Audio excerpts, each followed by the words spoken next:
You're listening to the Less Stressed Lawyer podcast, episode 39. Today, we're talking all about knowing your limits. You ready? Let's go. Welcome to the Less Stressed Lawyer, the only podcast that teaches you how to manage your mind so you can live a life with less stress and far more fulfillment. If you're a lawyer who's over the overwhelm and tired of trying to hustle your way to happiness, you're in the right place. Now, here's your host, lawyer turned life coach, Olivia Vizacaro. Hi, my friends. How are you? Last time I talked to you, I was traveling, and here I am again, traveling. I'm at the beach, coming down to Florida to see a client and a really amazing friend of mine. And she lives in Ponte Vedra Beach, which is just outside of St. Augustine. So while I'm recording this in my hotel room, I am listening to the waves crash in the background, and it's just a beautiful day. The sun is out. I can smell the salt air. It's just a really wonderful weekend. So I hope your weekend, if you're listening to this on a weekend, is going as well as mine. If it's a weekday, I hope your weekday is going well too. And, I didn't do an episode last week, and that's what I want to talk about this week. I want to talk about knowing your limits. Because one of the things that I talk about really consistently to you through the podcast is about following through, about being consistent, about doing what you say you're going to do, right? And I made a commitment to do certain things in my business every single week or every single month or every single day, right? Whether it's social media or this podcast or doing a monthly webinar, I've made commitments, and it's my job as I see it to follow through on what I've committed to. That's how you create a consistent business. And I teach the exact same thing to my clients who are working on time management and have trouble sticking to a schedule. They make a plan and then they abandon it for the day, right? And normally the reason we don't follow through is because we're avoiding discomfort. There's some negative emotion that we associate with doing the action that we planned to do. And then when it comes time to do it, we don't want to feel that feeling. So we don't take that action that we decided ahead of time to take. Now, when that's the case, when you have the energy to do it and your health is good and you feel well, and you're just avoiding the negative emotion that comes from doing the intentional action that you planned to do, your job is to gag and go through that discomfort, right? I've taught you that before on the podcast. I talk about that all the time. You want to gag and go. It's going to make you feel nauseous. It's going to be uncomfortable. It's going to be unpleasant. That's all okay. Your job is to just gag and go and feel that negative feeling anyways and take action in spite of and despite that feeling. But sometimes the problem isn't a thought problem or a feeling problem, right? The negative thought that causes the negative feeling would be like, I don't want to do this. I don't feel like it right now. I can do it tomorrow. Later's better. Right? I should wait. I can do this in the morning. All those thought errors that lead to you procrastinating, to lead to you not following through. It won't make that big of a difference if I do it now or tomorrow, right? Even though we do know that it does make a difference because tomorrow really never comes when you're just putting it on the back burner always. So when it's not that issue, when it's not just I don't feel like it, or I would have to feel bored if I did this right now, or I would have to feel bothered or annoyed or confused or challenged if I did this right now. When it's not that problem and it's actually you don't have it in you. And what I mean by that is like you don't feel well, right? You fall under the weather. It's the time of year where it seems like everyone I know has been sick, myself included. And there are certain times where you're really not going to feel up to it. How do you know in those moments whether you should push through or whether you should know your limits and take a rest? So that's what we're talking about today, knowing your limits. Now, I want to give you a recent example. So last time I talked to you guys, I was traveling for work. I went to a life coaching conference called Life Coach Live, put on by the Life Coach School. And I was in Phoenix. And while I was flying to Phoenix, there was a sick kid on my flight to Phoenix, from Detroit to Phoenix. And he had a pretty bad cough, and he was like 2 rows kitty corner from me. And his cough started out not too bad, but by the end of the flight, I was like, oh no, I saw the writing on the wall. I have a pretty weak immune system. I always have. And I really have to be careful with my immune system and with protecting it and with taking care of myself. I get IV therapy a lot to keep my vitamins in my body really high. And I've really had to learn how to prioritize rest. Now, this was not always the case. It's definitely not how I always operated. I used to, back when I was a law clerk, going through law school, before that in undergrad, and then really the entire time I was practicing law, I was really bought in to hustle culture. That whole concept of money never sleeps, very Gordon Gekko, who has time to rest? That's not how it works. You need to push through. You need to work harder, rise and grind, all of that. And when I would get sick, I would push through. I would just double down and overwork. And of course, it didn't lead to anything good. I would normally end up sicker for longer because I wasn't taking good care of myself. But I really wore my overworking as a badge of honor. Now, over the years, the older I've gotten, I've learned that doesn't work, right? It really puts me out of commission, and I've had to learn to listen to my body in a way that I haven't always listened to it before. So now I'm really in tune with what does my body need from me? When do I need to rest? How can I take care of it in order to make sure I'm working in a way that's sustainable, in a way that I can continue to do for the long term. Now, what I've learned by making this switch is that it actually makes you more productive because you don't get run down, you don't get sick more often, and you don't lose that productivity time, right? Taking care of myself and resting and knowing my limits actually allows me to accomplish more. I'm not out of commission. I don't have to take extended periods of time off or breaks to take care of myself when I'm sick because I get sick a lot less frequently. I also have much less tolerance for being sick. I don't know if you're anything like me, but the older I get, being sick really sucks. So if I can do anything in my power to avoid it, I want to avoid it. I don't like feeling sick. I'm not the greatest patient. So if there's something I can do to avoid getting sick, I will do it. So anyways, back to my story.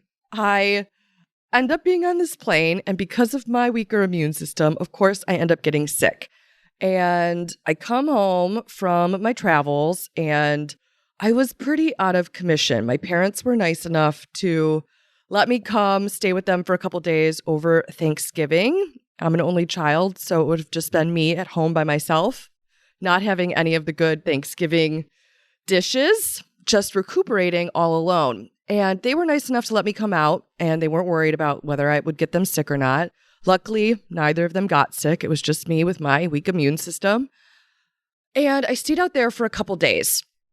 Now, I knew that I had travel coming up this weekend. I knew that I was going to come down to Florida and see my client, my friend, and I wanted to make sure that I had recuperated before that because, again, it was more airplane travel, which tends to take a lot out of me. So I was assessing, what are my limits here? What do I want to do this week? How do I want to spend my time?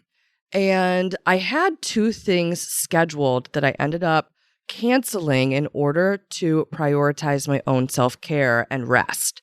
So over the course of the weekend, I was supposed to prep a webinar that I was supposed to deliver on Tuesday, November 29th.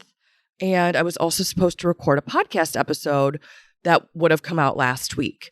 And I made the executive decision as I was resting and recuperating to not push it and not do either of those things. Now, this was not coming from, I don't feel like it, I don't want to, I can do it later. It wasn't coming from a procrastination space at all. It was truly coming from self-care. And I'm going to give you my standard in just a second for how I make these decisions. But to foreshadow a little bit, what this looks like for me is if I'm going to rest, I am actually going to rest. This isn't like, oh, I'm going to go out and do something else instead. Oh, I'm going to watch a bunch of TV and be awake. I'm actually going to go to bed. If it's between doing the thing that I say I'm going to do and taking care of myself, I'm going to be really clear about what it looks like to take care of myself. So in this instance, instead of prepping a webinar and instead of recording the podcast episode, I slept. I actually went to bed in order to repair my immune system and recover. Okay. Now, in choosing to do this, I did not beat myself up. I wasn't shaming myself for, how could you not follow through? You need to be consistent. I was really kind to myself. I said, this is what we're going to do to best position you in order to prep for your upcoming travel, to make sure that you have the energy to get through the weekend that is coming up ahead. And I was so kind to myself. It felt like a loving gift that I was able to give my future self rather than beating myself into submission and really pushing my limits or pushing myself past my limits, right? So I want you to think about this. When you're sick, what do? Do you push yourself past your limits or do you take care of yourself? I just had a client get sick and she took a whole day off of work and she had a lot of mind drama about whether or not that was the right call. And only you're going to know that answer for you, right? There is no universal standard of how sick is sick enough for you to take time off, for you to give yourself permission to rest. You're the only person that can write that permission slip for yourself. I can tell you that you're sick enough, but you may not believe me. So you really have to cultivate your own sense of knowing when you're sick enough to warrant time to rest and recuperate rather than pushing through, being consistent and following your original plan. So I want you to come up with your own standard. And there's a couple different ways that you can do this. All right. Number one, you can just use a 1 to 10 scale. If you are on a 1 to 10 scale, 8 or higher, if you gave yourself a rating, you're like, oh, I'm sick enough, I'm at an 8, or I'm at a 9, or I'm at a 10, or I'm at an 11, right? If you decide that you're that sick, you can have a protocol. It can be a decision that you make ahead of time for what you do when you're that sick.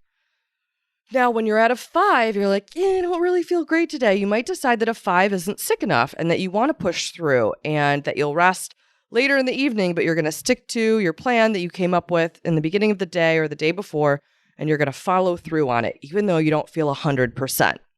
Because rarely are we going to feel 100%. So you want to make sure that you're not at that bottom part of the scale at like I'm kind of at a 2, right? Feeling at a 2 is pretty good.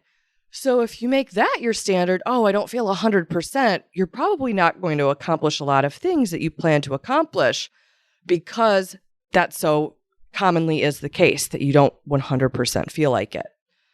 So you want to come up with your scale. What does an 8 look like for you? How sick is that? For me, my rule, if I'm using a 1 to 10 scale, I want to think about what am I going to do in lieu of my plan. I'm at an 8 or higher. I'm going to bed. I'm going to be in bed resting. I'm not going to be going out, running errands. I'm not going to be chatting on the phone with friends. I'm really going to take care of myself and prioritize my rest. So I want you to think about that. What will you do when you're at an 8 or higher? Come up with that plan ahead of time so you're not making decisions in the moment. You already have the under the weather protocol, quote unquote, that you'll follow when you're at an 8 or higher. So in those moments, when you're trying to assess, do I feel like it today? Should I prioritize my rest or should I push myself to follow through? You just ask yourself, where am I at on the 6 scale? Am I at an 8 or higher? And if I am, what do I do when I'm at that rating? Another scale that I use is what I call the Tony Robbins tired scale, because a lot of people don't follow through on things because they're tired, right? And there's 2 different types of tired. There's true exhaustion where like you can't keep your eyes open. I used to stay up and really push myself past my limits, and I would be falling asleep while I was typing on my keyboard, like typing gibberish, right? Or if that ever happened to you in law school, it used to happen to me. I'd be so tired during some of my classes because I would be in the middle of trial. I was working full time and going to school that some of my classes weren't super exciting. So I would kind of nod off during them. And if I was handwriting notes, I would write gibberish, right? It wouldn't make any sense. And I'd kind of wake back up and I'd be like, what in the world was I writing? It wouldn't make any sense. So maybe that's you sometimes. Maybe you're truly, really exhausted. But then there are other times where you're telling yourself you're tired, but you're not all that tired, right? You just really don't feel like doing what you planned to do. So the system that I use for assessing whether or not I'm truly tired and should rest versus whether I'm not truly tired and I should just power through, I use what I call the Tony Robbins tired scale. So there's going to be someone in your life that you find impressive. And for me, that's like Tony Robbins or Oprah, maybe, a political figure or a movie star or, someone else. Maybe it's a professional athlete, whatever the case is for you. There's going to be someone who you're really enamored with that you would give just about anything to spend time with them. So for me, one of my coaching idols is Tony Robbins. So I use the scale of if Tony Robbins were to call me up and it's one of those days where I'm like on the sofa, I really don't feel like it. I can just barely bring myself to do one more thing that I planned for the day. I'm like, I'm out of commission. I'm really tired. I don't feel like following through. But if Tony Robbins were to call me, would I have some secret reserve of energy were he to be like, hey, Olivia, I'm going to pick you up in 30 minutes. You've got to be packed and ready, and we're going to spend 24 hours together. You get to ask me any questions you want to ask me. You can pick my brain. I'll give you all my secrets, but you've got to be ready. You can't postpone. You can't put it off to tomorrow. It's today or never, right? There's a reserve of energy that almost always I would be able to tap into and get my act together, get packed, and be out front waiting for him to pick me up when he said he was going to be there. And on the days where you're not truly sick, where you instead just really don't feel like it, you're going to be able to tap into that Tony Robbins tired reserve, dig deep, and come up with that extra energy to do something. But there are going to be days where you truly don't feel like it. Like me on Thanksgiving, I barely made it through dinner. And as soon as I got done eating, I went straight to bed at like 7 o'clock, right? That's a day where I don't have that extra reserve. And all I want to do is go to bed and take care of myself. So figure out for you, who is your person that most days you have that extra energy reserve to dig deep and push through and get that stuff done. If it's there, if you're like, oh, if Tony Robbins called me today or if Oprah called me today, I'd be able to tap into that energy reserve and get this thing done, then you know you're not truly exhausted. You're just a little emotionally tired, and you can push through your emotional tired to get the task done. But other days, you really will be sick enough, just like I was on Thanksgiving, all right? And what do you do when you're that tired, when you're that under the weather? You want to rest. You want to give yourself permission to take it easy, to know your limits, and to respect them. If this is hard for you, if knowing your limits and respecting your own limitations when you're under the weather, when you're sick, when you really don't feel good is a challenge for you, I want you to spend a few minutes and think about why. Where did you learn that it wasn't okay to rest? Where did you learn that it's unacceptable to respect and honor your limits and protect your immune system and to take care of yourself and to recharge your batteries when you're truly depleted? Where did you learn that? What were you taught along the way, right? And is that standard serving you? If it's not, what do you want to replace it with? How do you want to think about honoring your body and honoring your immune system and taking care of yourself when you don't feel well? You're going to want to change your thoughts. So like that client that I mentioned a second ago who was really under the weather this week as well and took a whole day off, she had so much self-judgment around doing that. Was she making the right call? Should she just push through? Being mad at herself for not feeling well and not being able to get the work that she had planned to do done, right? Her work there is to start to reframe taking time off and taking care of herself. What does she need to think about it in order to do it and to feel good about doing it, right? I've had to change my mindset from hustle culture and beating myself up and punishing myself and telling myself that I need to push through to thinking about it, that it's the best thing I can do for everyone is to take care of myself, and that I'm human, and that sometimes being human means you're going to be sick, and that that's okay, right? That it's normal, it's all part of the process, and that it's all right and okay and warranted for me to take care of myself. If you don't believe those things, you want to work on building up your belief, right? One way you can start by doing this is practicing thoughts about other people being sick. Do you have judgments of them? Do you get discouraged or frustrated when other people take time off when they're under the weather?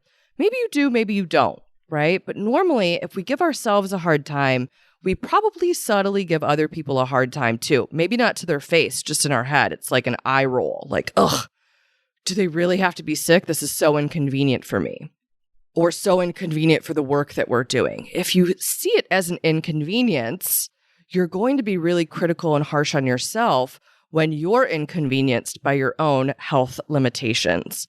So I want to challenge you to think about, what do you need to think about being sick, both yourself and other people, in order to have a much kinder relationship with it, in order to be so much nicer to yourself when it happens to you, because it will happen to you, right? We are all fallible. Our immune systems are not perfect. And man, if yours is, amazing, more power to you. But that has not been my life experience. It's not the experience my clients have, especially after living through a pandemic the past couple of years, right? We've all had our own limitations when it comes to our immune systems. A lot of that is always outside of our control. There are things you can do to take better care of yourself, like I do to take better care of myself. But sometimes you're on a flight with a sick kid and you just can't avoid getting sick yourself. So your work is to figure out, what are your limitations and what does it look like for you to honor them when you're under the weather? How do you want to treat yourself? What do you want to do? What do you want the protocol to be? And how do you want to think about you honoring those limitations? Do you want to beat yourself up? I do not recommend that. Or do you want to be your own best friend here? Do you want to be kind to yourself? Do you want to say kind, nurturing things? Do you want to think kind, nurturing thoughts? Do you want to have your own back? I highly recommend that you do have your own back, all right? You get to be your own best friend here instead of a bully who's forcing yourself to push through even when it doesn't make sense, when it doesn't set you up for success, when it just pushes you to be out of commission a little bit longer, all right?